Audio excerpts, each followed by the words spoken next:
Vem pra cá. Fala, meu irmão. Você tá bem? Querido Cláudio, obrigado. Senador Carlos Portinho, lá do PL do Rio de Janeiro. Senador que vai ser reeleito, eu espero. Oh, Hã? se Deus quiser. Bem-vindo. Voto do eleitor, muito obrigado, Cláudio, mais uma vez estar aqui. Eu que te acompanho tanto, sou teu fã. Obrigado pela disponibilidade. Chegou hoje a Brasília, já estava aterrissando. E de avião comercial, né? Lógico. Aqui não tem jatinho da FAB, não. Infelizmente não tem jatinho da FAB. E claro, a nossa querida Carol Esponza. Coloca ela na tela. Ah, Carol, maravilhosa. Olha ela aí. Boa tarde. Cláudio, eu quero deixar aqui 2 registros. Primeiro, que você tá com o coração amargo, que eu não tava reclamando da musiquinha de perder tempo. Tava falando que eu vou trazer minha filha, que ela tem uma dancinha pra musiquinha. Se eu soubesse que ia demorar tanto, eu tinha colocado ela no ar. Eu quero ver essa dancinha. Que coisa linda, eu quero ver. Segundo registro, eu vou fazer logo, que o Cláudio sabe que eu sou corporativista, que eu puxo o saco de quem eu gosto, e quando é pessoal do Novo ele não deixa. Mas o senador Portinho do PL, então quero deixar aqui registrado, que é o primeiro no ranking dos políticos, melhor parlamentar do Rio de Janeiro, que é meu estado. Faço muitos votos de que ele seja reeleito, que é uma honra estar aqui com você nesse programa, Portinho. Bela lembrança. O senador foi eleito aí em 24, o senador... O melhor senador. O melhor senador do Brasil, segundo o ranking dos políticos. Vocês sabem que o ranking é nosso parceiro aqui, tá o Juan. Um abraço, Juan, um abraço, Luan, um abraço pro Danilo, para todo mundo lá do ranking dos políticos, que está cada vez maior, cada vez mais forte. E eu que fui convidado, né? Passei a integrar, sabe o que eles têm lá, que é um conselho, né? Um conselho consultivo, né? Que a gente faz as análises dos projetos de lei. Conselho de leis. Isso é maravilhoso. É o conselho de leis. Isso então, permite o eleitor acompanhar a atividade parlamentar. Eu não falo por vaidade, Carol, obrigado pela lembrança, mas é porque é resultado de trabalho, né? E o eleitor ele tem que acompanhar qual é o posicionamento, como é que está votando o seu parlamentar, porque vem a eleição aí em 26 e... Espero que a gente seja maioria no Senado Federal para fazer o que tem que ser feito. E o eleitor tem que acompanhar, não só nas redes sociais, mas o ranking dos políticos. Eu fui, desde que eu entrei no meu mandato, eleito o melhor parlamentar do Rio de Janeiro nos primeiros 3 anos, incluindo Câmara e Senado. E neste ano passado, né, até o próximo ranking, sou o melhor senador do Brasil. Excelente, a gente espera que sim, para que haja, para que fique como referência. O ranking dos políticos é uma iniciativa muito interessante porque, como ela faz a avaliação dos gastos de gabinete, né, os gastos do próprio exercício parlamentar, que a gente sabe que tem parlamentar que adora torrar uma grana, né? E também da eficiência, né, desse parlamentar, os tipos de projeto que ele apresenta, se esse projeto ele está adequado aos nossos valores, né, os valores de uma sociedade livre, próspera, ou seja, um Estado que seja eficiente, que seja bem mais enxuto do que a gente tem aí, uma vida, um cidadão tem uma vida desburocratizada, né, o empresário seja valorizado, a concorrência seja igual para todos tenham as mesmas condições de concorrência, né? Os impostos sejam menores e não maiores. Então, assim, é outro mundo, não é o mundo do PT, não é o mundo da esquerda, não é o mundo dessa turma woke, não é o mundo desses corruptos, perdulários, não, é o contrário, é o mundo da eficiência, é o mundo da prosperidade, é o mundo da liberdade, é o mundo da felicidade, da saúde mental, física. Cláudio, mas isso é uma utopia. Não, a gente tem que buscar isso. Porque senão a gente fecha isso tudo, desliga as luzes e vai embora. Correto? Né? Ou a gente está aqui nessa trincheira, lutando junto. E eu fico muito feliz, porque é o seguinte, essa trincheira aqui, Portinho, quando a gente começou com esse programa no ano passado, eu falava com gente do Novo, do PL, né, com pessoal que não está em partido nenhum, mas pessoal mais conservador, pessoal mais liberal. A gente falava com vários agentes políticos, sejam eles no exercício do mandato ou não, e eles achavam que era impossível a gente ter uma unidade de propósito, como gosta de dizer o meu amigo Degô, que vai vir essa semana aqui. Eles achavam que era impossível a gente ter pessoas inteligentes, de várias vertentes da direita, sentando junto, conversando junto, concordando, discordando, concordando também, e promovendo um debate inteligente, levantando a régua do debate, né, subindo a régua do debate. E isso que a gente está fazendo aqui, esse programa, ele está incomodando demais, muito. Tem muita gente do outro lado que está assim, putz, eles estão se unindo em torno de projeto. Que esse é o grande desafio e esse é o grande temor. É o medo do Dirceu, é o medo do Lula, é o medo do Dirceu, é o medo do Vacari, é o medo dessa turma, é o medo do Supremo. É uma direita que consiga dialogar entre si e que construa propostas para este país que a gente gostaria. Muito bem, e esse é nosso propósito, e é o que nos une, e que deveria unir o Brasil, né? Né, Carol? Cadê a Carol? Voltei. Não, perfeitamente. Tô vendo aqui o chat, o pessoal elogiando o Portinho, falando para ele ali parar o Alexandre de Moraes. Portinho, um dos senadores mais combativos nos abusos. A gente aqui no programa critica isso dia sim, dia também, né, Cláudio? O Portinho, a gente vê o Senado calado diante de tudo que a gente está vivendo. Portinho aí fazendo um trabalho super combativo, parabéns. E temos nomes, né, no Senado, é preciso que todos entendam, somos ainda 32, talvez a maior bancada de oposição, mas não somos a maioria, e aqui não tem super-homem, né, é um colegiado. Agora, temos que ter a maioria em 2027, e teremos. Coloca logo, Brenda, por favor, já que você tocou em eleição, coloca aí o link da pesquisa que saiu do Instituto Paraná, do Murilo, é um homem sério, e que, inclusive, os resultados, não é porque eu gosto do Murilo, o Murilo já esteve aqui, tem que voltar, viu? Um abraço, Murilo. É porque a gente aqui valoriza quem faz o trabalho sério, quem faz o debate sério. E o Murilo, os resultados das pesquisas dele mostram que é um trabalho sério. Não tem esse negócio de forçar a mão, né, de fazer viés de confirmação para poder ajudar A, B ou C. Ele faz uma pesquisa séria. E a pesquisa que ele divulgou hoje, ela mostra justamente um cenário absolutamente distinto daquele da turma da Quest. Né, Felipe? Me explica aí. Você acha ruim eu fazer uma crítica assim direta? Eu já te convidei, você não veio. O que você acha de vir você e o Murilo sentar os dois aqui, vocês me explicarem ao nosso espectador por que dá diferença? O método de cada um. Eu estou aberto a ouvir, eu estou aqui para aprender também. Então, se você me convencer de que o que você faz está correto, e que o outro também está correto, então aí a gente vai ter que entender por que duas pesquisas feitas num período de tempo mais ou menos parecido, né, dentro de um mesmo mês, e pesquisas com o mesmo propósito, com mesmas perguntas, têm resultados tão díspares, né? Então tá aí, ó, o Bolsonaro liderando para 2026, o Lula empatando com a Michelle. E a dele dava o quê? O Lula vencendo tudo. O Lula campeão, né?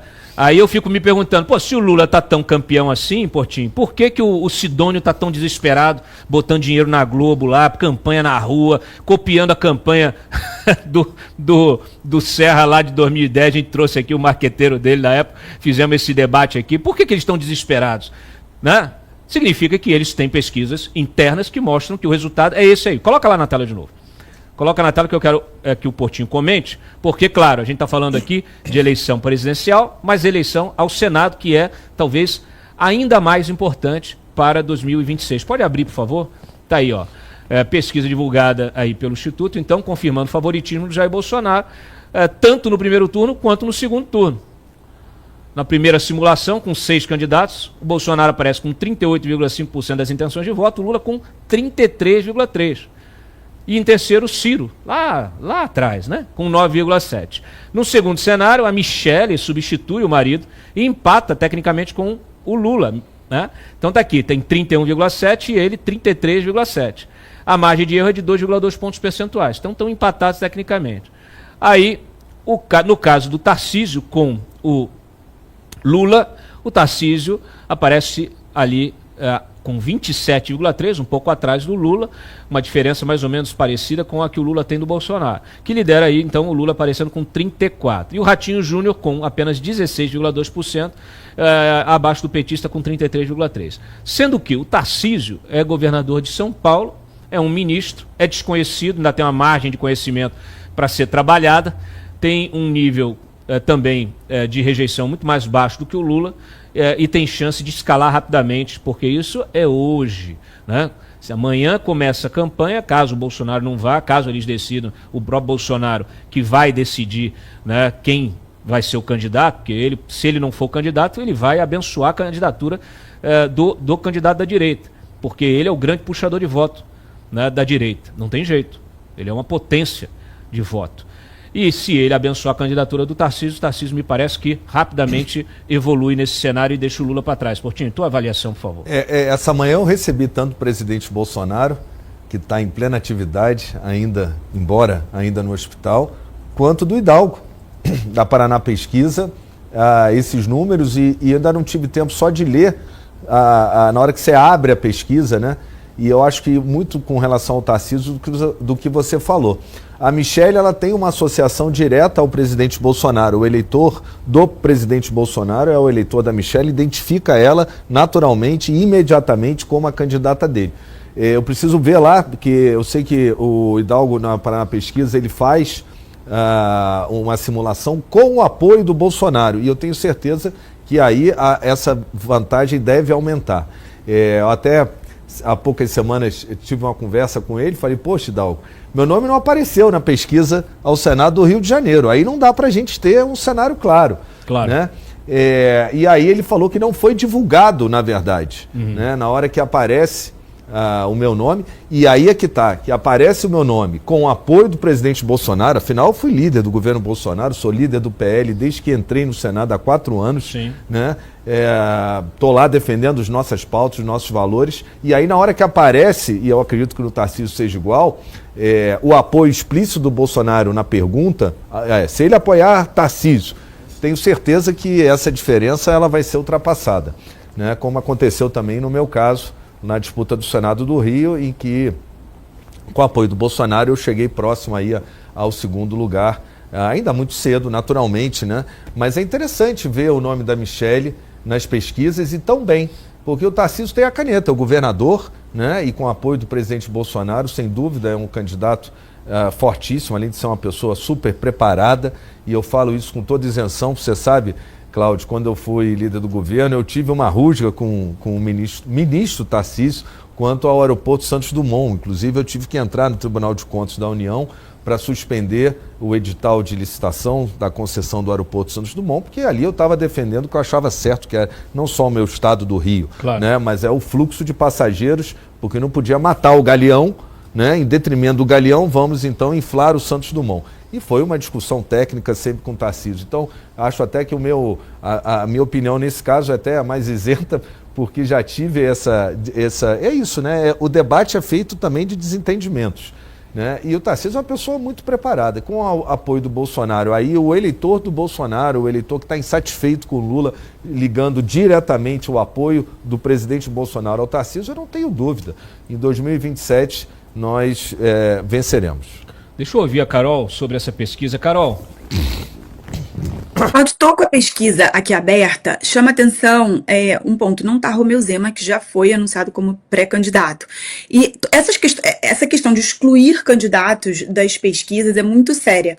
Para a candidatura da Prefeitura do Rio de Janeiro, eu, por exemplo, fui excluída de todas as pesquisas, assim como o Portinho está sendo excluído da pesquisa para o Senado. E aí os institutos de pesquisa alegam que os partidos precisam mandar uma carta para falar quem são, né, os candidatos. Assim, essa questão dos presidenciáveis é muito delicada. O Zema já se pronunciou como pré-candidato, mas assim, é evidente que a vaga hoje ao Senado do Rio é do senador Portinho, que está fazendo um trabalho sensacional, já é o senador, é natural que a vaga seja dele. Então, assim, não precisa o PL mandar uma carta. Não dá para os institutos de pesquisa alegarem que não sabem quem são os candidatos que já se manifestaram nesse sentido. partido. E muitas vezes a gente sabe que existem disputas internas dentro dos partidos políticos, mas se uma pessoa que já é senador da República, ou eu que já estava anunciada pelo meu partido como pré-candidata, os partidos alegam que não sabem quem são os candidatos, eles só estão fazendo um depoimento contra eles mesmos da credibilidade dos seus institutos. Então, assim, defendo que esteja o Romeu Zema nessa pesquisa, na próxima pesquisa da Paraná, e que se coloque o Portinho evidente para o Senado. Isso é verdade, até porque eu tenho visto posicionamentos do nosso querido Romeu Zema, governador, como já candidato, né? Ele tem se manifestado em temas nacionais e de forma muito convergente com os nossos valores da direita, do liberalismo, da liberdade de expressão. Então, a gente possivelmente vai ter eu espero, uma grande aliança de direita, né? Eu espero que a direita, na próxima eleição, ela não cometa os erros que a esquerda sempre cometeu, né? Sempre se dividiu, né? O que é bom. Mas para nós da direita nós precisamos estar unidos. O governador Romeu Zema é um quadro fundamental na próxima eleição. Ele tem que participar desse projeto, tem que participar das pesquisas, assim como o Tarcísio também é governador de São Paulo, em tese não seria candidato, está lá na pesquisa. Sim. Né? Também o Caiado tem que estar nas pesquisas. Eu espero que a direita consiga unir. É quase que montar uma seleção brasileira, embora a seleção brasileira não seja o melhor assunto do momento, mas vou falar da de 82. Tem que achar espaço para todo mundo, porque está na hora do Brasil se libertar e pensar, olhar para frente do desenvolvimento, liberdade de expressão, liberdade econômica e desenvolvimento. E a seleção dos negócios é complicado. Deixa eu só falar uma coisa. O Tarcísio... Falar de seleção hoje, vai falar de CBF, vai falar de STF. Por isso que é melhor falar de 82, né? Aquela que eu torci de verdade, todo brasileiro torceu. Fala, Carol. Não, que o Tarcísio ele está na espontânea, mas não está na estimulada, o que já é uma indução ao erro também, né? Eu apareci na espontânea também, Carol, é a mesma situação. E tem que exato. Se a pessoa aparece na espontânea, não é se o partido vai colocá-lo ou não, vai mandar carta para o Instituto de Pesquisa. Quem aparece na espontânea está no jogo. Tem que pôr. Aliás, a minha pergunta aqui, o Ciro Gomes é candidato? Eu não sei, acho que não sei se ele é candidato. Tem que também ver isso aí. O Ciro Gomes é candidato, ele está fazendo newsletter. Hoje ele está vendendo newsletter. E assim, numa boa, o Ciro Gomes, apesar de ser um homem que está no debate público e deve permanecer no debate público, porque a gente aqui gosta do enfrentamento de ideias, a gente gosta de extrair das pessoas o que elas têm de melhor e não o que elas têm de pior, mas eu acho muito difícil o Ciro Gomes, em qualquer disputa presidencial, já ficou muito claro, né, que ele não tem os votos necessários para chegar num segundo turno. Então, assim, claro, ele quer participar do debate, ele tem todo o direito de participar do debate. Os institutos de pesquisa precisam saber também se ele quer participar dessa disputa em 2026 de novo, se ele quer ser derrotado de novo, né? Ou se ele quer só estar ali para provocar, o que também, tudo bem, né? Vale a provocação. Eu vi uma matéria hoje, agora eu vou te provocar, porque tem uma matéria da Bela, lá no Globo, coloca na tela, por favor, que eu fiquei assim, pô, será que é isso mesmo? Tá aqui, ó, fator Alexandre de Moraes no mau humor de Bolsonaro com o governador do Rio. Pô, você que teve com o Bolsonaro, agora você vai ter que me explicar se isso aí tem fundamento. Deixa eu abrir aí, abre lá, abre aí, explode, vai. Jair Bolsonaro tem mostrado aliados do governador do Rio que está em baixa com ele. Por quê? Põe lá. Em conversa passou a sinalizar que Castro não é a sua primeira opção para concorrer ao Senado. Há uma disputa interna no partido entre os nomes que buscam se cacifar. Ao lado do Flávio, né, que já tem a vaga cativa. Até o momento, olha você aí, os presidentes garantiram ao senador Portinho que a vaga é dele. Tá? Os membros do PL afirmaram que o mau humor de Bolsonaro com o governador tem ligação com o ministro Alexandre de Moraes. O ex-presidente acredita que Castro tem bom trânsito na corte, teria relação com o fato de Moraes, segundo integrantes do PL, estar estimulando governadores a concorrer no Senado em 2026. Ô Castro, eu quero que você explique isso pra gente, está aqui convidado já ao vivo para vir no programa. Como é que é isso aí? Não vou fulanizar a discussão, porque o governador Cláudio Castro, eu cheguei primeiro no PL, mas ele depois migrou para o Partido Liberal. Eu vou falar de forma geral, nas eleições de 2026, que vão ter efeitos a partir de 2027, se a gente quer ter a maioria no Senado para fazer o que tem que ser feito, primeiro, precisam ter senadores em 2027 que não tenham rabo preso, não tenham ações no STF. Porque a gente já viu, Cláudio, como o STF se move. Sim. Né? A pressão, e isso é verdadeiro, lógico que não vão ligar para mim, que não são todos. É assim, ó, abre a gaveta aqui, ó, abre aqui, por favor. Exatamente. Fala assim, você vai ser candidato? Peraí. Peraí, eu não sei se eu gosto de você, deixa eu ver aqui, ó. Ih, Portinho. Sua capivara aqui tá grande, hein? Pois é. Mas no teu caso não tem. Eu tenho 20 anos de vida pública e, graças a Deus, não tive um processo na justiça em 20 anos. Fui secretário de Ambiente do Estado. Excelente. De cidade, senador, e nunca tive. Então, e como advogado, sei também os limites e sei os abusos, né? A extrapolação desses limites estão sendo cometidos pelo STF. Então, em 27, o eleitor ele vai ter que olhar para os candidatos, para a atuação deles, né? A pergunta é, por que eu não seria candidato? Eleito melhor parlamentar do Rio 3 anos, eleito o melhor senador do Brasil, líder do PL há 4 anos, líder do governo Bolsonaro e absolutamente alinhado com os valores nossos da direita. Né? Agora, para não fulanizar, o eleitor vai ter que olhar para isso, para esse recall, né? Para como é que a pessoa se portou, como é que se estava lá naquele evento, por exemplo, do dia, se não me engano, 10 de janeiro, em que reuniu o Lula, os governadores na frente do STF, para aquele teatro horroroso que foi feito na frente. Né? E quais são os posicionamentos efetivos de apoio ao presidente Bolsonaro, às pautas de direito.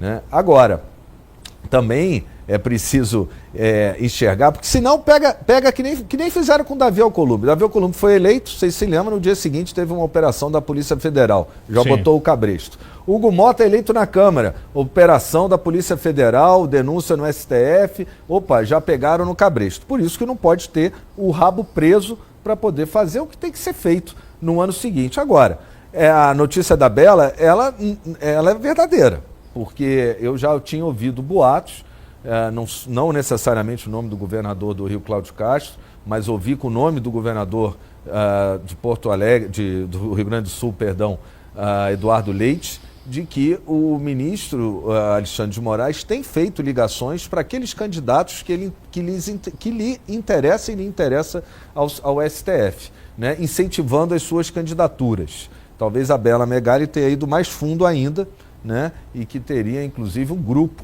que governadores participariam. Não sei se Cláudio Castro está, também estou aqui me fiando pela matéria da Bela Megali, mas o que eu sei também, e aí também não fulanizando, qualquer um que está aí já no cargo executivo, para ir para uma eleição do Legislativo, do Senado, tem que ter uma boa aprovação e a capacidade de ser eleito, porque senão fica, como dizem, com a bunda na janela.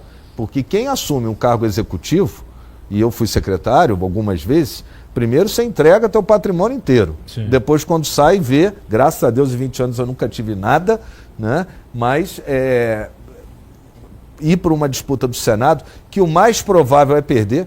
Lembro lá no Rio, eu, o senador Harold de Oliveira, né, meu grande amigo que nos deixou, né, a quem eu sucedi no Senado Federal, a eleição foi determinada, né, Carol, por 60 mil votos, foi a diferença do Harold para o César Maia. Uhum. A próxima eleição ao Senado no Rio é uma eleição para quem precisa de mandato, para quem vive da política, as duas questões não são o meu caso, né? Para quem precisa de mandato, saber que é uma eleição que vai ser decidida por 30 mil votos, 40 mil votos, ou seja, menos talvez do que precisa um deputado federal para se eleger. O Senado vai ser muito apertado no próximo ano e o eleitor ele vai ter que escolher aquele que sabe que tem que fazer o que tem que ser feito, que a gente vai ter a maioria para isso e que não vai ser fisiológico, não vai entrar. A gente está lá no Senado, a gente identifica, né, Cláudio? Claro. Aqueles que jogam o jogo do governo ou tem rabo preso com o STF. Mas não há dúvidas, viu, Carol?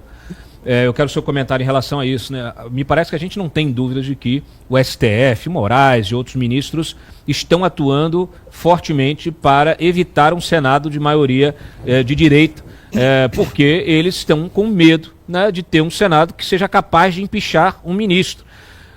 Não há dúvidas em relação a esse tipo de influência em virtude do próprio comportamento do Supremo, um comportamento de um tribunal político, um tribunal que quer fazer leis, que quer reinterpretar a Constituição, aliás, que rasga a Constituição todos os dias, com ministros que indicam até presidente da CBF. Então, definem, né, até o presidente da CBF. Se define o presidente da CBF numa canetada, imagino que não vão fazer com o Senado em 2026. Não, Cláudio, perfeito. Vamos lá.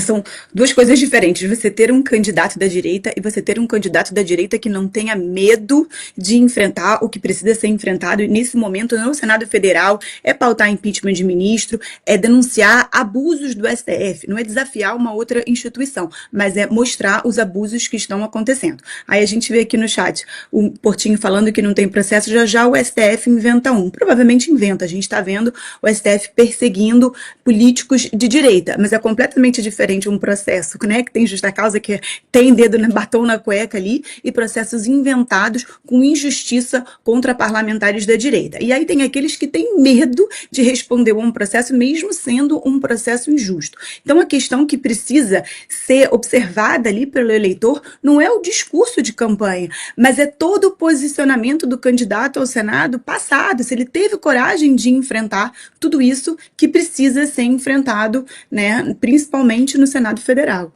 Bom, deixa eu aproveitar esse gancho aí, né, já que a gente tem aí o STF e o Moraes inventando processo, né, contra um A, B, C ou D. Vamos no julgamento. Isso. Porque a gente está, a nossa equipe está toda acompanhando o julgamento desde cedo, tá? O julgamento da segunda denúncia, ela se refere a um segundo núcleo, né, de investigação da PGR, e a gente vai ter que entender que núcleo é esse. Mas vamos diretamente ao plenário da primeira turma, assistir agora, que quem está falando é o Flávio Dino. Ô Cláudio, desculpa, a sua equipe também deixou o celular na sacolinha? Isso aí é inacreditável, né? O áudio está aberto aqui? Volta aqui. Não, a gente inclusive está subindo essa informação agora. É inacreditável o que o Zanin, que é o presidente da primeira turma, fez. Aliás, Zanin que saiu de advogado para pior ainda, para o assento do STF, de ministro do STF. Aliás, que saiu da função de advogado do presidente Lula a vida inteira e de repente virou ministro do Supremo, né? Mas para além disso, quer dizer, ele sabe muito bem das prerrogativas dos advogados. E sabe o que o Zanin fez, pessoal? O Zanin mandou que todos os advogados entregassem os celulares, lacrou os celulares. Quer dizer, o que é isso? É busca e apreensão? Busca e apreensão? O que é isso, o ministro? A OAB vai ter de se manifestar. Cadê, Simonetti? Eu nunca vi isso na minha vida. É um plenário. E agora como advogado, e você é advogado. Se me permite. Por favor. Né? Muitas vezes o advogado da tribuna ele se comunica com a sua assessoria, advogados que o assessoram do seu escritório que estão no plenário. Claro. O advogado da tribuna muitas vezes recebe indicações. Você não falou sobre isso, bate mais nisso. Isso está inibindo a pleno exercício da advocacia. Porque não é o celular de qualquer um que foi apreendido, esse é o termo, desculpa, Cláudio, pelo STF. A OAB tem que se posicionar, a OAB está silente, eu falo como advogado, não é a crítica ao seu presidente, seja lá quem for. A OAB precisa se posicionar, isso não existe em regra legal alguma. E a gente sabe que no serviço público só pode ser feito o que está previsto em lei, ao contrário do privado, né? Então, como assim, além do Felipe Martins, segundo a decisão do Moraes, ter que responder por ato de terceiro se o filmasse, que eu nunca vi isso numa democracia, você responder por um ato de outra pessoa, e sem saber nem quem é outra pessoa, é qualquer um, né? Ele não podia ser filmado, fotografado, e pior, a própria imprensa. A imprensa não está podendo cobrir o que pode ser denunciado, que é o Felipe Martins. A imprensa, a ABI, onde é que vocês estão? OAB, aonde vocês estão? Porque isso é um absurdo. Esse negócio do celular na sacolinha, se virar regra que qualquer presidente de turma agora possa fazer isso, né? Porque isso não pode ser um precedente de exceção. Sim. Senão vai confirmar o estado judiciário de exceção que eu venho denunciando que se implantou no país. Então agora qualquer presidente de turma pode pegar esse precedente e tirar dos advogados o direito, inclusive, de se comunicar com seus assessores durante uma sustentação. né? O assessor vai ter que se levantar, se estiver na plateia, ir lá, se ele estiver sentado, o advogado da sustentação, ir lá no ouvido e falar, em plena era digital. Isso é censura, né? Isso é um absurdo que está acontecendo. Deixa eu ouvir a Carol em relação a isso, porque nós temos aqui 2 advogados. Carol. Não, eu quero entender, saiu aqui uma matéria no jornal que a OAB ia acompanhar o julgamento, ia ter representante da OAB lá. Então, assim, o que a OAB está fazendo lá neste momento que ainda não denunciou uma medida ilegal, que é isso que está acontecendo, de se o Felipe Martins for filmado, ele pode ser preso. Quer dizer, a gente está punindo o Felipe por uma ação de terceiro que ele não tem o menor controle. Então, isso já é um abuso. Então, o que precisa mais acontecer para a OAB se manifestar? Ela já deveria ter se manifestado sobre isso e não está lá sentada em silêncio. Essa mesma OAB que fez aquela nota patética, quando o advogado do Felipe Martins, o desembargador Sebastião Coelho, foi proibido de entrar na audiência anterior, né? A OAB fez uma nota patética falando que todos os advogados que tinham suas sustentações orais marcadas estavam tendo seu direito exercido, sendo que não se estava falando de sustentação oral, estava se falando do direito do advogado de acompanhar a audiência. Muito bem, a gente já pediu aqui, pediu para a nossa reportagem cobrar explicações ao Supremo sobre esta decisão. Eu acho que, gente, esse tipo de coisa, que me parece que configura abuso de poder, ela só é só mais um sintoma da juristocracia que nós estamos vivendo. A gente vem alertando isso há muito tempo. Há muito tempo. Infelizmente, tem gente que ainda não caiu a ficha. Tem gente que ainda trata, né, ainda acha que não, que pode ser, que é só um negócio contra o Bolsonaro, etc. Não, senhoras e senhores. Não é só contra o Jair Bolsonaro, não. Basta olhar a realidade. Aliás, o primeiro ato de força, né, de um ministro do Supremo, que foi do Alexandre de Moraes, não foi contra Jair Bolsonaro. Foi contra uma reportagem que publicamos na ocasião. E essa reportagem tinha como alvo quem era o personagem principal da reportagem? Um outro colega do próprio Alexandre de Moraes. Então, o inquérito das fake news nunca foi inquérito das fake news. Foi um inquérito que foi aberto em função de uma reação institucional a críticas, a possíveis delações, a matérias sobre delações, sobre citações, porque a gente estava em plena Lava Jato. Então um ministro não poderia, ele em vez de se colocar, porque quem não deve não teme, não é verdade, Dias Toffoli? Quem não deve não teme. Então foi citado, não havia nenhum tipo de configuração de crime naquela reportagem. O Marcelo Odebrecht não estava dizendo que tinha sido cometido algum crime, ele estava explicando um e-mail que tinha sido enviado na época que o Toffoli era AGU, né? E ele poderia simplesmente ter dado um esclarecimento, não fez nada disso. O que fez foi mandar abrir um inquérito. Na ocasião, acho que a Veja tinha publicado também uma reportagem mostrando, né, que a Receita estava fazendo apurações tributárias, né, em relação aos chamados VIP, né, os nossos, as nossas autoridades, pessoas politicamente expostas, como chama, é o termo técnico. E entre essas pessoas politicamente expostas, que são os funcionários, autoridades, servidores públicos, etc., eles peneiraram e acharam ali 133 autoridades que havia ali algum tipo de problema, alguma apuração a ser aberta para se verificar, né, ali uma movimentação a descoberta, etc. e tal, e tinha ministro. E foi inclusive na matéria da Veja citado o próprio ministro Gilmar Mendes. Então, esse era o contexto da ocasião.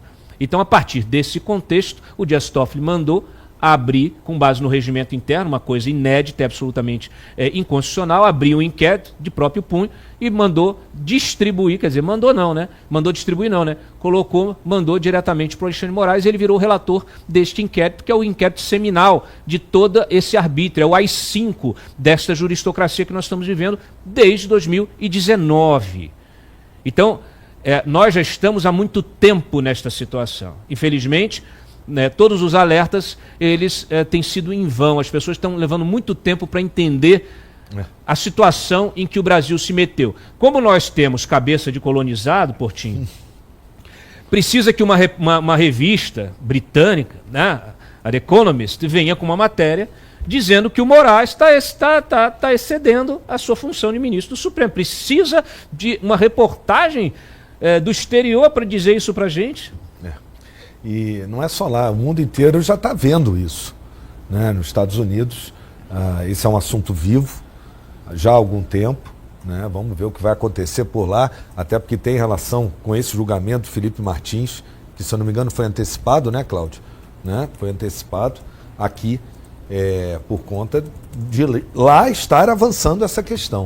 E surpreende, todos sabem que a The Economist é uma revista de viés mais à esquerda, mais progressista. Inclusive ela é apelidada de The Communist. The Communist. The Communist. Então é interessante você ver, e é o que você falou, né?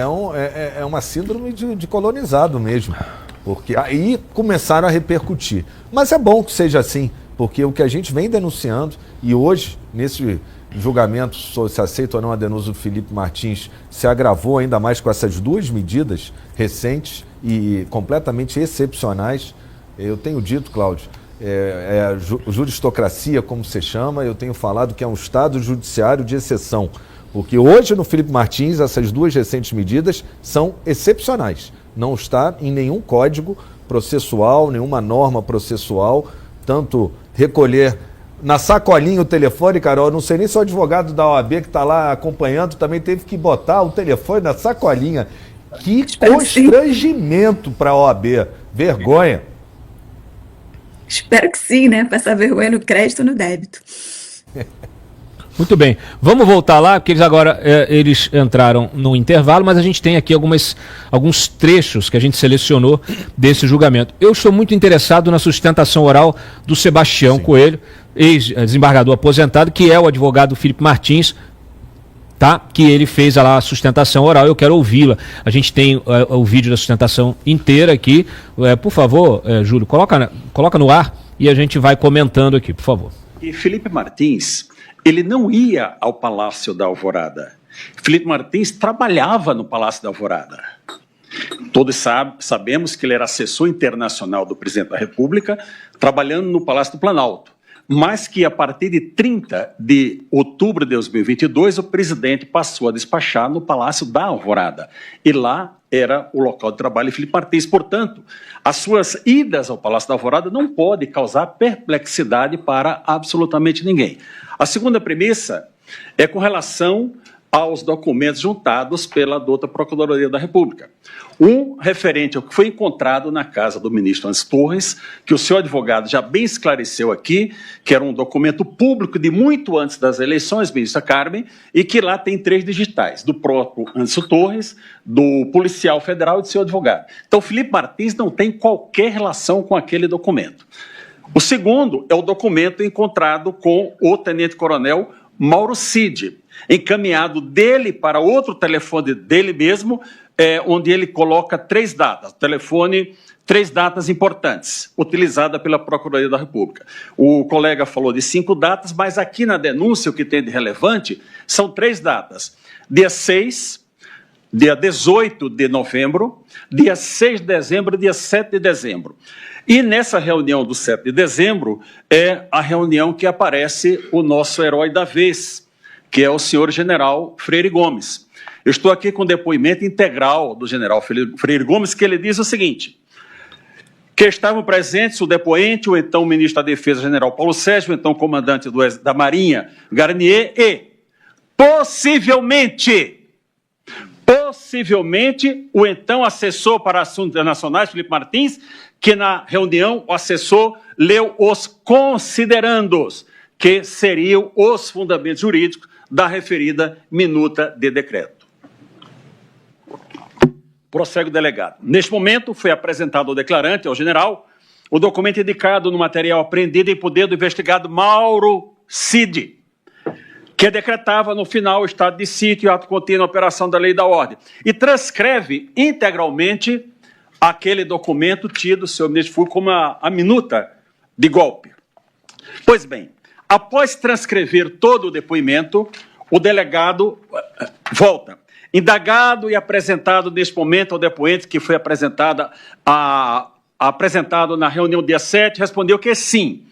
Na referida reunião, possivelmente, Felipe Martins leu o referido documento, o referido conteúdo aos presentes e depois se retirou do local, ficando apenas os militares, o então ministro da Defesa e o então presidente da República, Jair Messias Bolsonaro. Eu volto ao documento mencionado. Senhora ministra Carmen, senhor ministro relator. Ele foi encaminhado em 2 terminais, o 4085 final e o 3302, no dia 28 de 11 de 2022, às 23 horas e 39 minutos. Ali era o documento encontrado no telefone de Mauro Cid.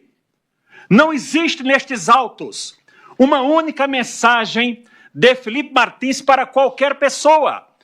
Vossa Excelência poderá, a acusação poderá argumentar, não, a Polícia Federal não foi capaz de quebrar o sigilo do telefone do Felipe. Ok, mas Mauro Cid entregou, senhor ministro relator, os seus 2 celulares, todos os seus documentos, e ali não tem uma única mensagem de Mauro Cid para Felipe Martins, ou de Felipe Martins para Mauro Cid. Não tem WhatsApp, não tem e-mail, não tem absolutamente nada. Mauro Cid foi ouvido 9 vezes, que está nos autos, foi citado pelo ministro Fux, mas foram 11.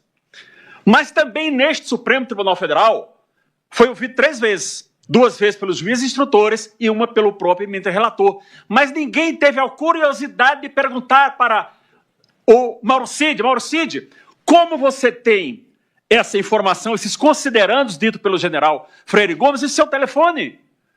De onde você retirou esses considerandos? Prossegue o delegado, agora já num depoimento de 28 de agosto de 2023, o delegado diz o seguinte: Coronel Mauro Cid, só para a gente retomar um pouco, possível golpe de Estado, algum elemento material? Ele responde não.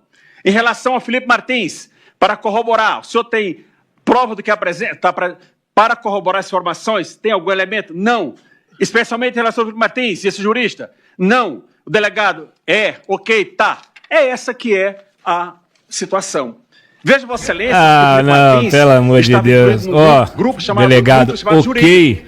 Que tinha Pode parar. Ok, tá. Muito bem. Olha só. Então, peraí, vamos lá.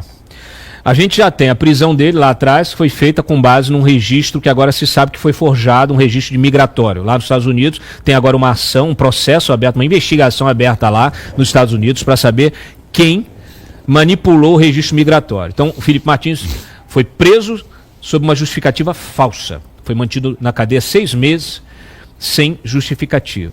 Inclusive tentaram tirar ele de uma cela onde ele estava isolado, jogar ele numa cela com mais 4 criminosos. Quem denunciou fui eu, ao vivo com o Sebastião Coelho aqui numa entrevista, e aí o diretor do presídio lá ficou constrangido e não o fez. Diretor ligado ao PT. Esse rapaz poderia estar morto hoje. A gente não está brincando aqui. A gente está falando de coisa muito séria. E não é porque você tem seu posicionamento político, você tem sua filiação partidária, você tem sua ideologia, que você vai massacrar todo o resto. Que você vai pisotear e você vai fazer vista grossa para os absurdos que estão acontecendo. Esse rapaz poderia estar morto hoje. O que está acontecendo é muito, muito, muito sério. Então agora a gente tem uma defesa, a defesa do Sebastião, que foi em pontos nevrálgicos, de uma denúncia baseada em conjecturas, numa fala que ela não é comprovada. O próprio delator Mauro Cid, que é um delator que não pode ser levado a sério, ele mesmo diz que não tem como provar nada daquilo, em cima de uma conjectura do comandante do Exército, que virou uma espécie de testemunha da acusação, e que fala que possivelmente um documento foi lido pelo Felipe Martins. Que cacete é isso? Desde quando isso pode ser utilizado para você denunciar alguém, Paulo Gonet? Você está de brincadeira? O Sebastião Coelho deixou ali claro, não há um elemento, não há uma mensagem, inclusive que ligue o Felipe Martins a esse núcleo, que é uma outra coisa também absurda. Quando eu peguei esse segundo núcleo, eu falei assim, por Por que diabos o Felipe Martins está junto com aquele general dos Kids Pretos, o malucão? Que é o único que realmente estava inventando moda, estava querendo fazer, e foi aquele vexame também, né? Que é o cara que armou ali com uma turma, o outro perdeu o táxi para fazer o monitoramento do golpe. Quer dizer, é um esculacho isso aí. Agora, o que diabos o Felipe Martins está fazendo junto com esse cara? Junto com o Silvio Ney, da PRF? Por que ele resolveu colocar isso? Ah, não, mas se ele leu o documento, a minuta do golpe... Pô, primeiro, se não fosse uma conjectura do ex-comandante do Exército, se tivesse prova, não, ele estava lá, a gente gravou, ele leu o documento. No mínimo, ele tinha que estar junto com o primeiro núcleo, como está o Anderson Torres, na casa de quem foi encontrada a tal da minuta do 142, que não é golpe nenhum, desculpa aqui a expressão, porque o sangue ferve. O sangue ferve diante dessa narrativa teatral, escatológica, eu diria, porque é um vexame o que está acontecendo no judiciário, o que está acontecendo na justiça deste país, nunca aconteceu na história, nem na ditadura, nem na época do regime militar. Na ditadura foi implantada em 64. Ou, como diria a Folha, ditabranda. Portinho. Não, só dois acréscimos, né, a respeito curiosos, que obrigaram o Sebastião, na sua sustentação, a ter que desconstruir justamente uma mera narrativa, né, inclusive explicar por que o Felipe Martins, que sempre despachou no Palácio Presidencial, passou a despachar no Palácio do Alvorada. Porque a denúncia, pelo que está dito ali, pelo Sebastião, quer fazer uma ilação de que o fato dele estar mais presente no Palácio da Alvorada é porque então ele estava discutindo alguma questão de golpe. E fica muito claro, quem viveu, eu vivi aquela época, eu era líder do governo Bolsonaro. Eu ia despachar assuntos legislativos com o presidente dentro do Alvorada. Ele não estava mais no Palácio Presidencial, ele estava na sua casa presidencial, né? E o Felipe Martins, é óbvio que se ele era um assessor para assuntos internacionais, para um assessor próximo do presidente, todo o núcleo de trabalho do presidente, ele praticamente se mudou para o Palácio do Alvorada. Várias vezes, tem registro, eu tive lá para tratar de assuntos, eram medidas provisórias, questões de final de governo. E eu digo mais, então obrigaram o Sebastião a ter que desfazer uma narrativa que queriam construir, dizendo, não, se ele foi ao Palácio do Alvorada é porque ele poderia ter alguma participação. O que é narrativa, porque todo o governo estava no Palácio do Alvorada. Eu, como líder do governo no Senado, tinha obrigação de ir lá despachar, né, e tive momentos com o presidente. E posso dizer uma coisa, de quem esteve lá, foi testemunho ocular dentro do Palácio do Alvorada. O clima era de lamentação. Entrava um parlamentar, saía outro parlamentar, o presidente Bolsonaro recebia todo mundo, era confortado por todos.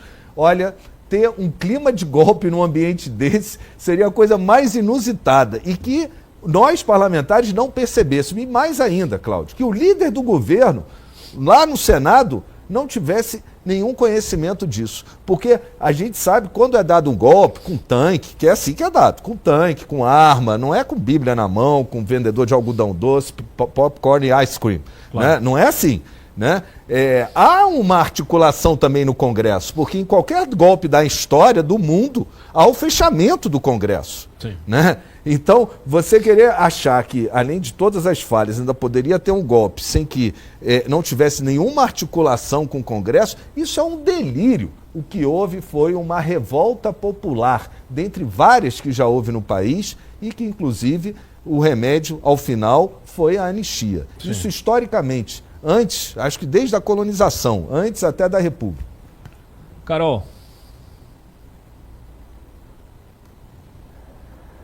Gente, eu fico imaginando Sebastião Coelho, que é desembargador, aposentado, tudo que se prepara na vida, tudo que estudou, para ter que defender se é no Alvorada é golpe, se é no Palácio do Planalto é assunto institucional. Esse é um nível de discussão que a gente vive no STF, no Brasil hoje. E o Felipe Martins também é bastante curioso, que o nome dele é Felipe, né, com I, que nem tá aí na tela, que é o que é usado na Europa, em vários dos outros países. E Felipe, com E, é um nome nome comum no Brasil, e o registro dele, né, que está claramente falsificado, porque foi escrito com o nome errado, está escrito com Felipe com E. Então, eu falo sempre isso, né? Se teve golpe de Dedé Mussum e Zé Carissa, são os trapalhões, são o mesmo pessoal que orquestrou qualquer coisa, botou aí o nome do Felipe com E, né? Assim, minha solidariedade ao desembargador Sebastião Coelho de ter que lidar com isso. Olha, eu vou falar para vocês, é um negócio assim, complicadíssimo, porque não é preferência, uma questão de preferência política de A, B ou C. É uma questão de se fazer a justiça como ela deve ser feita. Ah, não, pegou mesmo o cara tinha um negócio aqui em plano, tal, tem a gravação, tem não sei o que, bota na cadeia. Quem me conhece a minha trajetória, eu passei a minha vida inteira, já estou indo para quase 3 décadas de jornalismo de investigação e político. E assim, tem prova, processa, condena. Agora, especulação. Então, assim, quando alguém, como o próprio, né, um jurista, como Sebastião Coelho, eu, como um jornalista que passou a vida inteira lendo o relatório da Polícia Federal, denúncia de Ministério Público e sentença de juiz, eu não concebo. Eu olho e falo assim, pô, não dá. Não dá. Tanto é que eu estou falando. Você tem lá a mensagem do maluco lá, põe a matéria, tem o nome, inclusive, de todos que estão nessa denúncia. É o link 1, primeira matéria da pauta, que ela traz esse grupo, o núcleo 2 da investigação. Coloca lá. Abre aí. Pode baixar lá embaixo. Tem lá, aí, pronto. Quem está nesse núcleo 2? Silvio Ney, o ex-diretor da PRF, Fernando de Souza, ex-secretário adjunta da Segurança Pública do DF, trabalhava ali com o Anderson, o Felipe, o Marcelo Câmara, que era o coronel ex-assessor do Bolsonaro, a Marília Alencar, que era delegada ex-subsecretária de Segurança do DF também, tá? E esse Mário Fernandes, general da reserva, conhecido Kid Preto. Esse Mário Fernandes é o cara que fez lá, escreveu um plano, estava no computador dele, no celular, que mandou, que tentou se encontrar com o Bolsonaro, que foi rejeitado, que não sei o quê, que estava reclamava para pô, o presidente não me recebeu, que só prova o contrário. Porque é o seguinte, maluco tem em tudo quanto é lugar. Sem dúvida.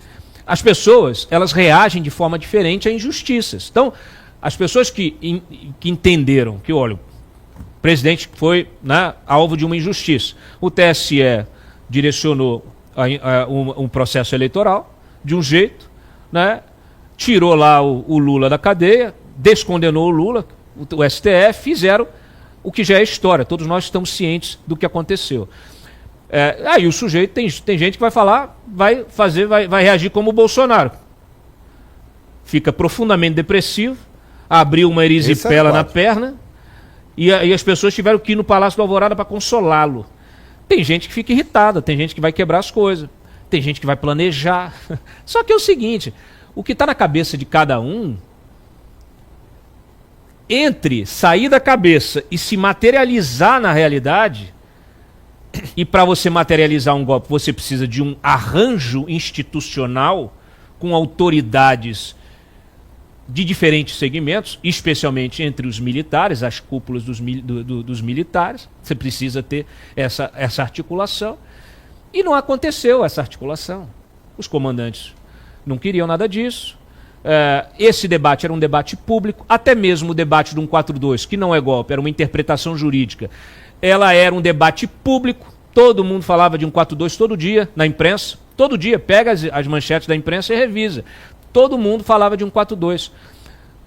Ah, Cláudio, mas era uma interpretação golpista. Pô, meu irmão, é o seguinte, o STF, desde 2020, tinha na sua mesa uma ação do PDT para que fizesse o esclarecimento necessário sobre o artigo 142 da Constituição. Sabe o que o STF fez? Em vez de julgar e pacificar a situação e evitar o clima conspiratório que predominou em 2022, o que ele fez?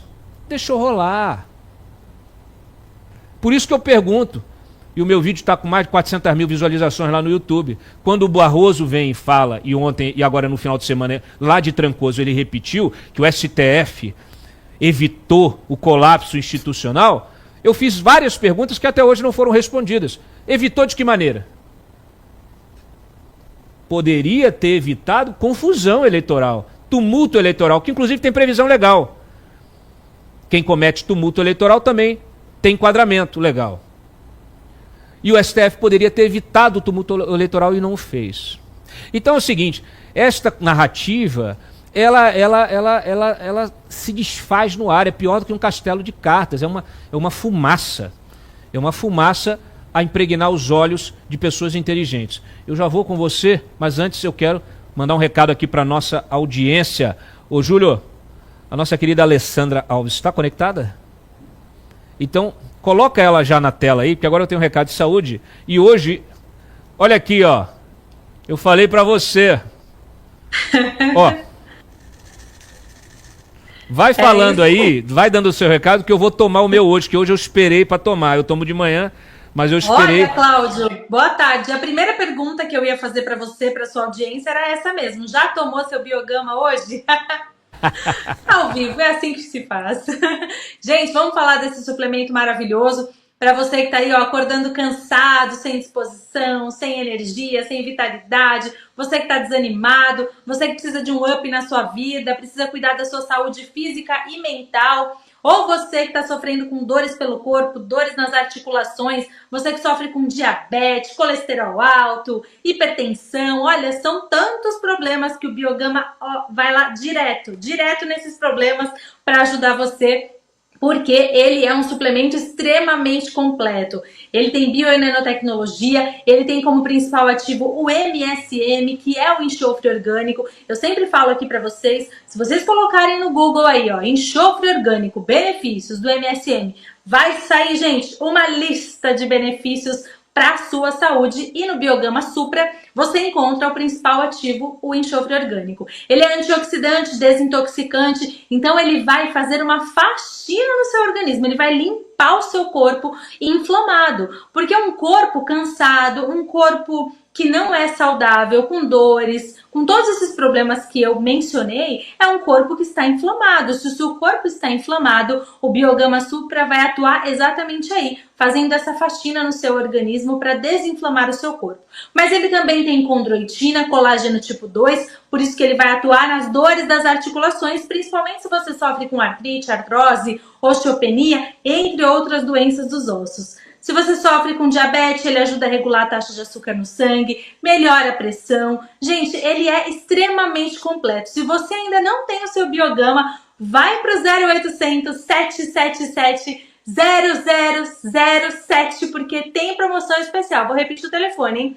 0800 777 0007. Tem promoção pro programa do Cláudio Dantas? Claro que tem. A gente vai liberar, Cláudio, 70% de desconto para sua audiência para quem ligar agora, hein? Ó, 70%.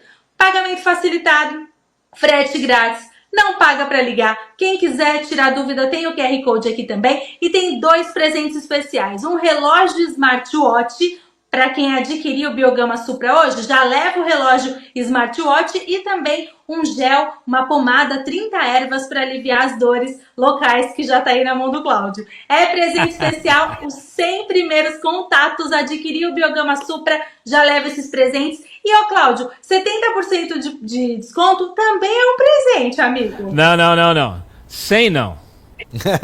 100 não. Ai, meu Deus. Dobra isso aí, vai.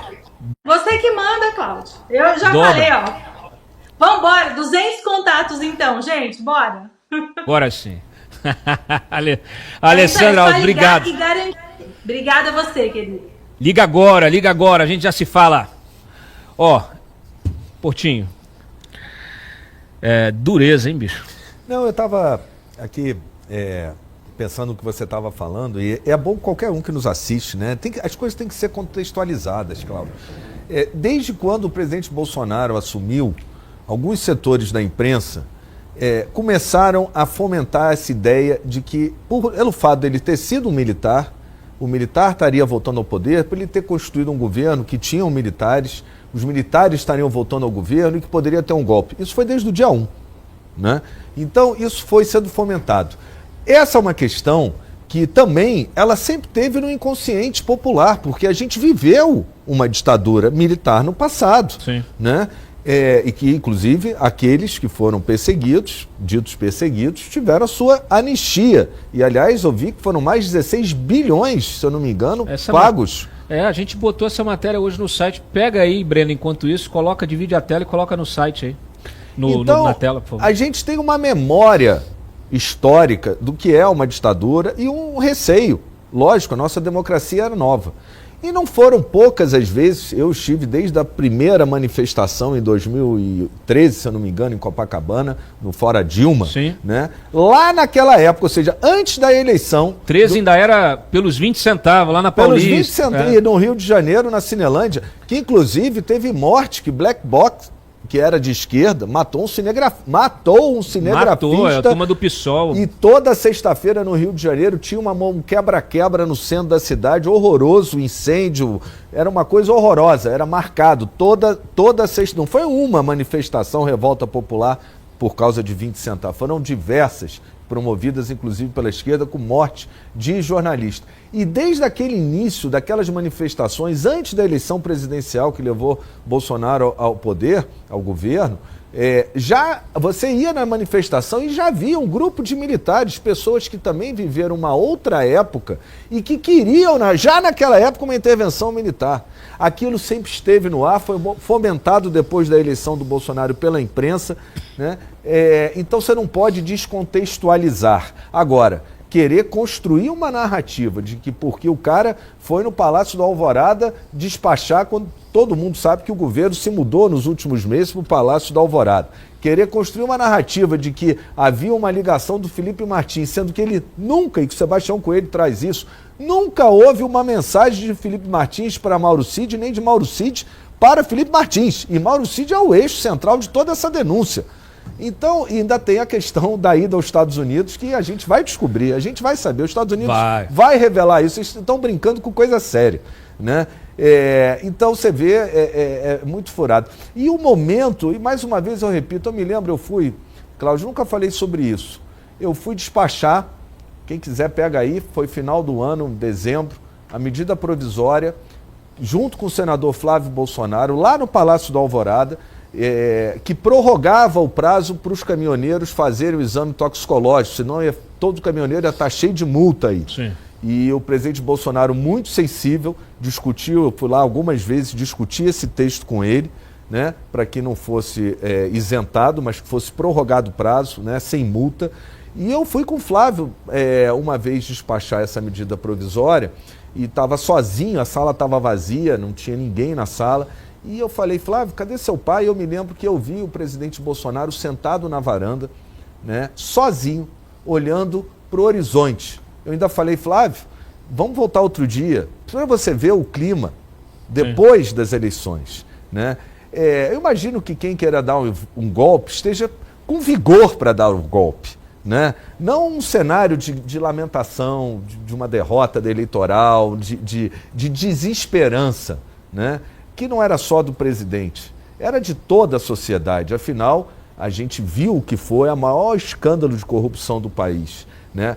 A gente viu as pessoas presas voltarem ao poder, né? A gente viu uma eleição que, se não foi manipulado o resultado, houve interferência, sim, em diversos momentos, inclusive na parte de propaganda eleitoral, em diversos momentos.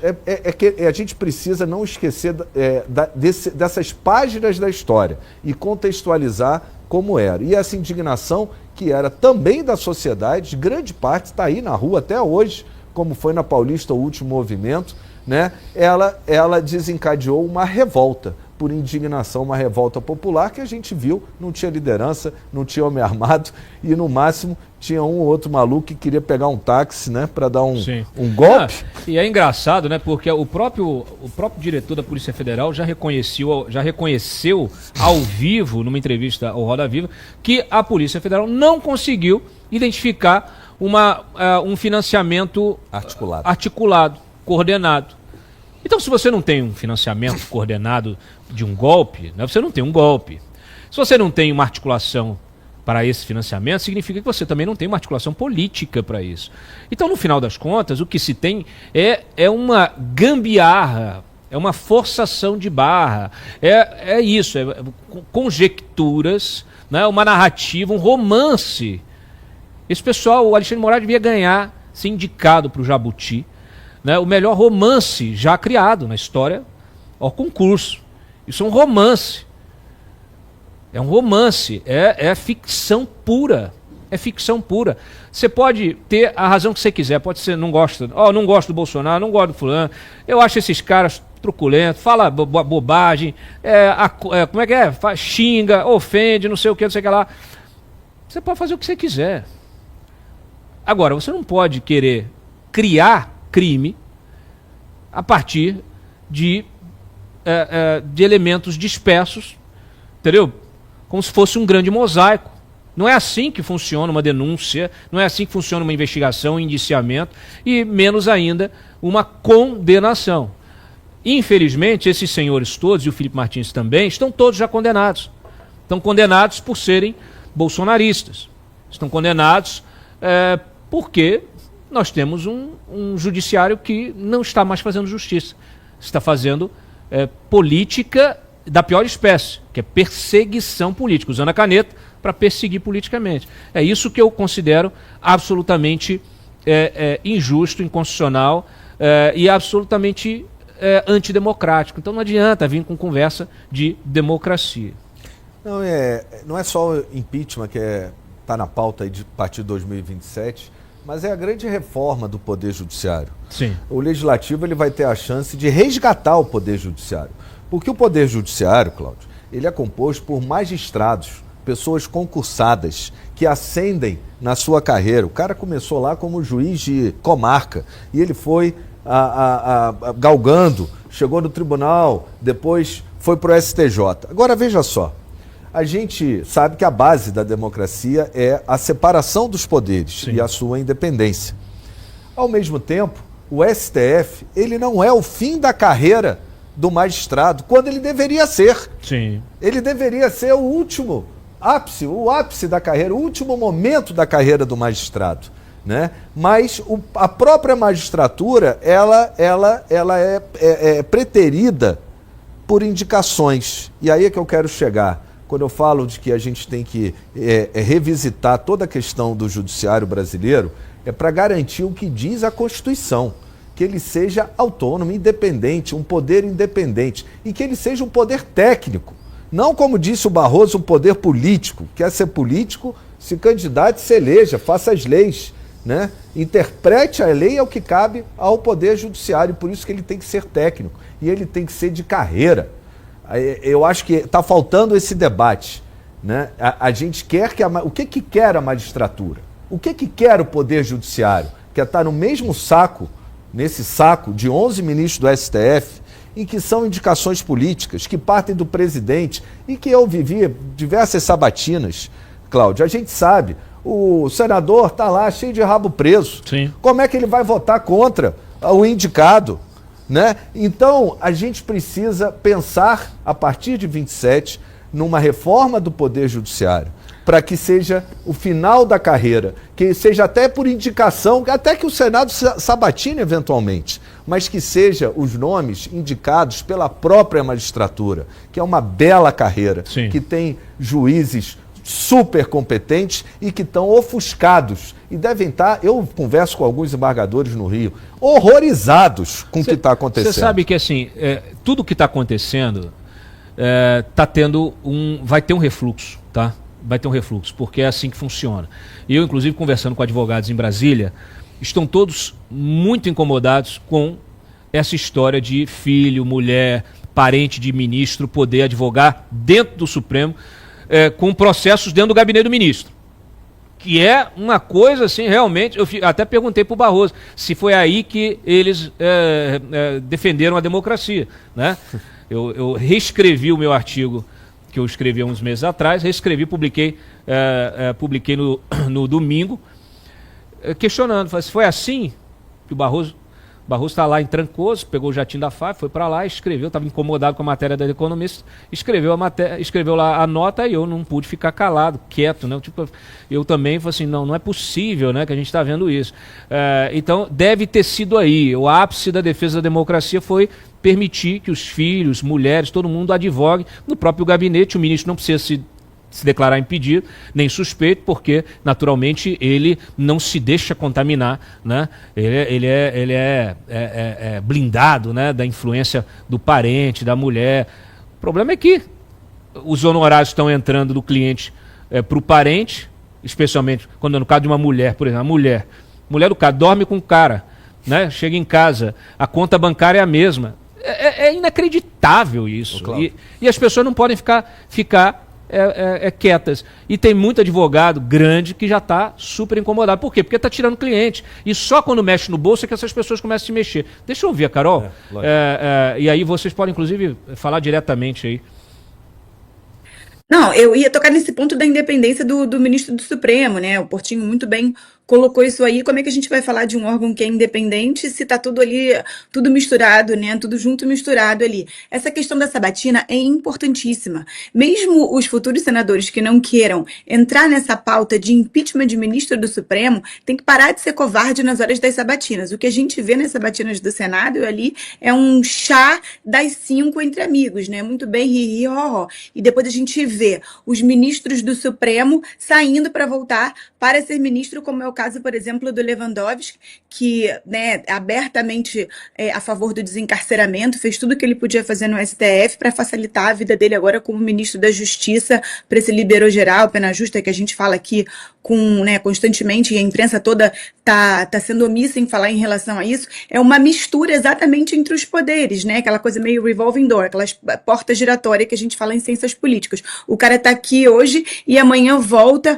para o executivo. É um escárnio. A gente tem sim que pautar essa PEC para que exista essa reforma da forma de indicação para o Supremo. Só que o que a gente tem, por outro lado, com o Supremo Tribunal Federal? Todos os ministros dando entrevista falando que se isso for pautado no Congresso, que eles vão alegar que é inconstitucional. A mesma coisa com a anistia, a mesma coisa com todas as pautas que incomodam a eles. Então, assim, em que lugar do mundo a gente tem ministro do Supremo Tribunal Federal, da Corte Constitucional, declarando voto sobre tema que ainda nem chegou no Supremo? Isso sim já é pauta para impeachment do ministro, mas a gente hoje não consegue explicar isso, né, para o brasileiro médio. Essa crise institucional, Cláudio, ela é inevitável. Não é o Portinho que está falando, nem a Carol, não. Porque essa posição dos ministros quererem resistir aos projetos legislativos, né, vai criar uma crise ainda mais aguda. Isso vai acontecer, independente da formação do Senado a partir de 2027. Eu também tenho criticado muito nas minhas redes, porque o STF, Carol, ele não está acabando só com o judiciário e a beleza da carreira da magistratura, do direito, né? Ele está acabando com a minha profissão. Eu sou advogado de tribuna, né? Eu sempre sustentei contencioso no Tribunal de Justiça do Rio de Janeiro, no Tribunal Esportivo, no TRF. Agora, quando eu cheguei em Brasília, Cláudio, eu fiquei impressionado. Carol, eu cheguei aqui e entendi que a advocacia que eu fazia lá no meu estado era completamente diferente da advocacia que se faz aqui.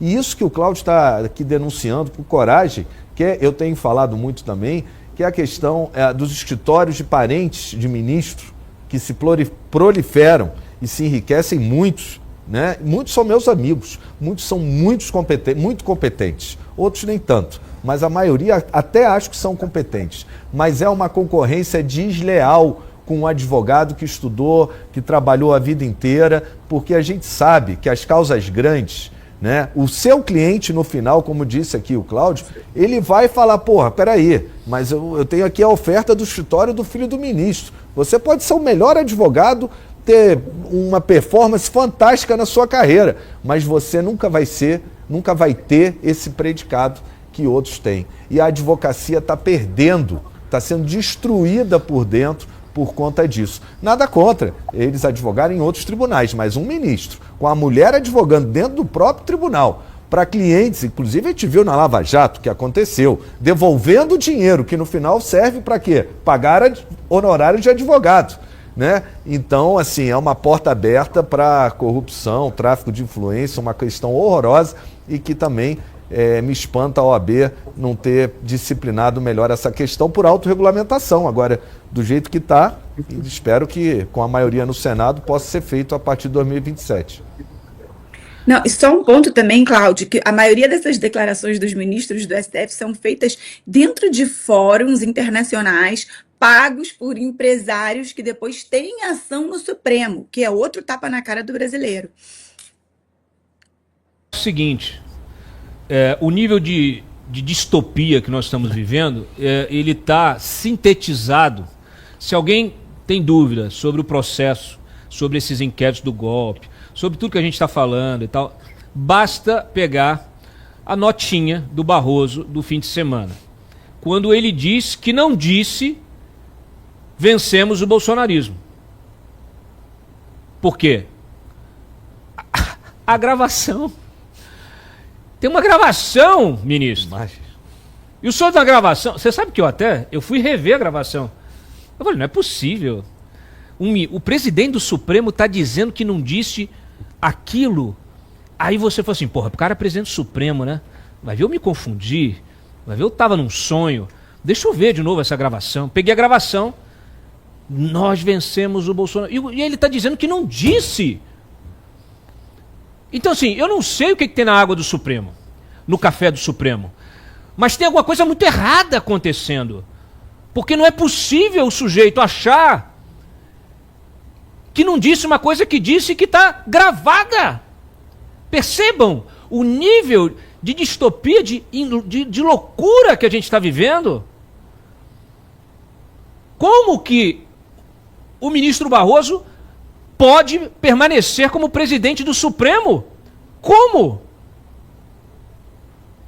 Se ele está dizendo que não disse uma coisa que ele disse e que está gravada. Não é possível, isso não é pouca coisa. Não é pouca coisa. Deixa eu aproveitar a tua presença aqui, que é muito valiosa. Você está lá no Senado. Já saíram matérias no fim de semana dizendo que o Alcolumbre está negociando tudo que ele quer. Eu, inclusive, tinha até antecipado aqui. Ele para enterrar a CPI dos Correios, está negociando. Já até colocou um diretor nos Correios. Na cara dura. Agora está negociando trocar o comando do Correio. Está negociando comando de estatal, diretoria de Banco do Brasil, etc. e tal. Tudo isso para quê? Para não julgar a anistia. Portinho. Cláudio, não é possível. Essas articulações já vêm do mesmo grupo, né? Desde o presidente Pacheco, que teve algumas votações que ele liderou para êxito do governo, o seu lugarzinho ali no ministério, que na época ele indicou Alexandre Silveira, que agora parece que estão meio rompidos, né? O que se escuta. Indicou também no Correios, indicou... o presidente do Senado, ele tem essa capacidade de articular, porque ele tem muito poder, né? Mas eu ainda tenho alguma ressalva quanto a isso. Eu vi as matérias. Por quê? Porque esse assunto está tão longe do Senado.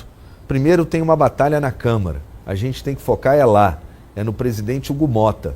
A gente já tem as 200, mais até do que o necessário, né? Se não me engano, bateram, Sóstenes fez um trabalho brilhante, o deputado federal do Rio, Sóstenes, meu colega, Sóstenes Cavalcante do PL, já tem, se não me engano, 262 ou 265 assinaturas, né? Já está pronto para pautar o pedido de urgência, então a batalha é lá. Eu tenho só algum receio porque esse assunto não está no Senado.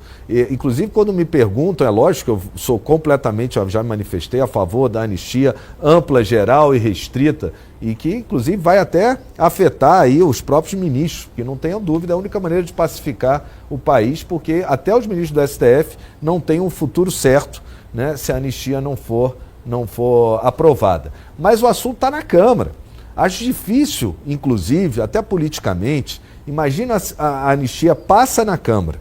Se ela passou na Câmara, Cláudio, ela teve apoio, não só do PL e do Novo, que estão na linha de frente, brigando por essa anistia, mas ela passou na Câmara, se passar, será porque terá o apoio do União Brasil, né? Partido do próprio senador Davi Alcolumbre, do Republicanos, do PP, né? Do próprio PSD, que o presidente Kassab, que é uma pessoa correta, já se manifestou favorável, né? Espero que ajude com os seus deputados e certamente, se tudo isso acontecer na Câmara e com todo o incentivo da sociedade a essa proposta, que ainda vai ganhar mais força, eu acho muito difícil, que Davi Alcolumbre ou qualquer um consiga segurar no Senado. Por isso, Cláudio, os esforços, a energia, vamos focar na Câmara. Presidente Hugo Mota, ponha para votar, é para ganhar ou perder, mas ponha para votar. Assim a gente vai saber, inclusive para próximas eleições, né, quem é quem. Claro.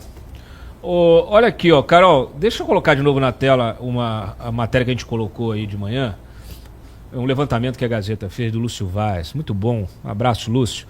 É o seguinte, anistia, porque as pessoas às vezes ficam me perguntando, né, por que a esquerda está tão resistente à anistia? Porque eles não querem, eu vou explicar para vocês, eles têm bilhões de razões para não querer que haja uma anistia para a direita. Por quê? Porque eles querem ter o monopólio da anistia. Só eles podem ter sido anistiados. Por quê? Porque estão ganhando muita grana. A União já pagou 16 bilhões de reais. Não é possível. Põe na tela. Tá aí, você já tinha colocado. Põe na tela aí de novo.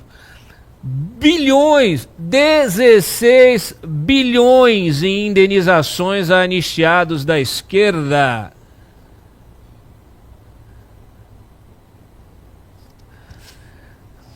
Eles querem, reserva de mercado. Ô, Carol. A gente só quer anistia. Ninguém está pedindo indenização ainda. Reserva de mercado. Olha aí, cara. A gente só está pedindo que mães com filhos menores, que diz a lei que elas têm que estar em prisão domiciliar, a gente só está pedindo para que se cumpra a lei no Brasil. Ninguém está pedindo 16 bilhões.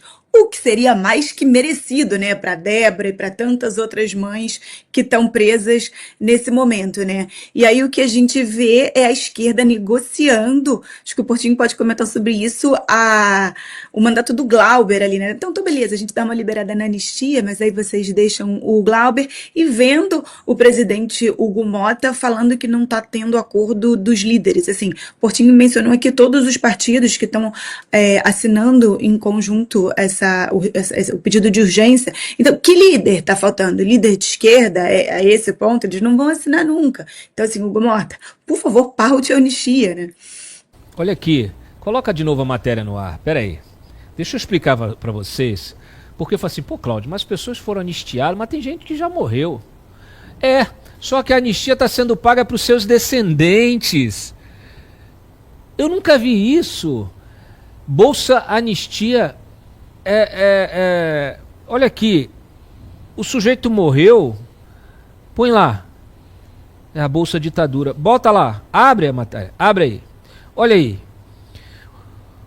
ó, entre os contemplados, matéria da Gazeta, entre os contemplados está o Luiz Carlos Prestes. Porra, tem tempo que ele morreu, né? Ele foi declarado anistiado político pós-mortem, ainda tem isso, pós-mortem, lá em 2005. E seus dependentes recebem pensão mensal de 30 paus. Os dados expõem a continuidade de um sistema de indenizações sem previsão de término, mantido por sucessivos governos, inclusive o atual. Aí vai, e ó, não paga imposto de renda, tá? Tá liberado o imposto. É 0,800 no imposto de renda. Tá liberado. Olha lá, o maior valor mensal atualmente é pago aos herdeiros do general de brigada Euriali Zerbini, R$ 37.200. Em 64 ele tentou conter a ação de tropas que se dirigiam ao Rio para depor o então presidente João Goulart. Acabou preso e reformado. Aí, depois dele, o Argemiro de Assis Brasil voou com Goulart para Porto Alegre durante a tentativa de resistência. Também anistiado e reformado, que o salário de general do Exército, seus dependentes recebem R$36 mil e por aí vai. Como é que é isso? Mas é curioso, né, Cláudio? É curioso que é a mesma esquerda isso é culpa de consciência. Recebe e defende certamente a anistia sucessória e as indenizações pela anistia sucessórias, né, para os seus descendentes, é a mesma esquerda que está querendo rever a pensão dos militares. Não esses, mas do militar, da carreira, né, da ativa. Né? É a mesma esquerda, ou seja, tira a pensão dos militares e continua pagando aí esses 16 bilhões para os anistiados do passado. Aí o pessoal se revolta, resolve parar de pagar imposto e todo mundo vai virar Tiradentes, vai querer prender e cortar a cabeça de todo mundo, porque é o seguinte, como é que o sujeito não se revolta? eu sempre digo aqui, o nosso trabalho é tentar mostrar para vocês como atuar politicamente, como exercer a sua cidadania de uma forma efetiva, porque dá vontade de bater com a cabeça na parede mesmo. Eu me solidarizo com todos os pagadores de impostos desse país. E digo para vocês, pagador de imposto não tem filiação partidária, tá? Não tem filiação partidária. Nesse caso aí tem, desculpe, porque essas indenizações não sofrem a dedução do imposto de renda. Então, se você é parente, filho, neto de anistiado político que já morreu, você está recebendo, lindo, e claro que eu, no seu lugar, votaria no Lula até morrer. É óbvio, isso aí é compra de consciência, isso é compra de voto, é igual Bolsa Família. É assim que a esquerda governa. Por quê? Porque a esquerda não tem voto orgânico. Lembra aquela história? Eu vim de graça. Essa turma é mortadela. Nesse caso aí, mortadela caríssima, né? Eu ia até falar o nome de uma marca aqui, mas como não está patrocinando meu programa, não vou falar. Quem quiser, eu falo aqui. Aliás, né? Mortadela preferida aí. A gente tem um vídeo. O pessoal tá querendo que eu mande mesmo. A gente tem um vídeo, só para encerrar, que você precisa ir embora, né? Tem que voltar lá pro trabalho. Tem que trabalhar? Porra. Muito. Cara, senador que trabalha é raro, viu? Olha aqui, ó. Não, me enganaram, Cláudio. Dizia que o político não trabalhava. Agora eu vou falar a verdade. Trabalhe muito. Trabalha demais, né? Trabalhe muito. E 24 horas. É 24 horas. Igual a gente aqui, jornalista também. Isso. Olha aqui, ó. Só pra gente rever, pra não ficar no fala-fala, coloca lá. Tem a nota do Barroso, tá? Põe a nota do Barroso, Brenda, por favor. Coloca a nota do Barroso. Está disponível no site do STF, tá? No site oficial. Então, lá no meio da nota, ele vai, reclama, né? Põe lá. Tava tomando a gin tônica dele no Trancoso, a The Economist, porra, acabou com o barato. Sacanagem. Olha aí, ó. Lá no segundo parágrafo, no finalzinho, ele fala assim, ó. O presidente nunca disse, é porque não dá para ver ali na nossa tela, mas tá, nunca disse que a corte defeated Bolsonaro. Foram os eleitores, tá? Aí, agora a gente tem o vídeo. Bota lá. Nós derrotamos o bolsonarismo. Ah, deve ser isso. É porque ele falou, nós derrotamos o bolsonarismo, não Bolsonaro. Ah, meu Deus do céu. Cláudio, Portinho. E tem uma outra questão ali, né? Ele se contenta com pouco. Ele diz que, somando os índices de quem confia, que são 24%, com quem confia um pouco, não interessa, pode ser pouquinho no STF, ele está acima da média. Ele está achando que o STF está acima da média. 50 e poucos por cento. Quem confia um pouco, não é coisa de futebol. Eu confio um pouco nos árbitros, né? Principalmente contra o meu time. Só um pouquinho. Obrigado pela presença aqui. Obrigado, Cláudio, mais uma vez. Isso é jornalismo. Carol, muito bom te ver, ainda que não ao vivo, mas espero mais um almoço no Rio assim que puder. Esse programa é alto nível, é jornalismo. E, inclusive, eu gosto que o Cláudio ele ainda chama. Falou, ó, fulano, se quiser, vem aqui que eu te dou o espaço. Né? Quem recebe crítica também tem espaço aqui. Isso é muito bom. É isso aí. A gente não tem medo da verdade, não. Grande abraço. Forte abraço. Prazer, senador.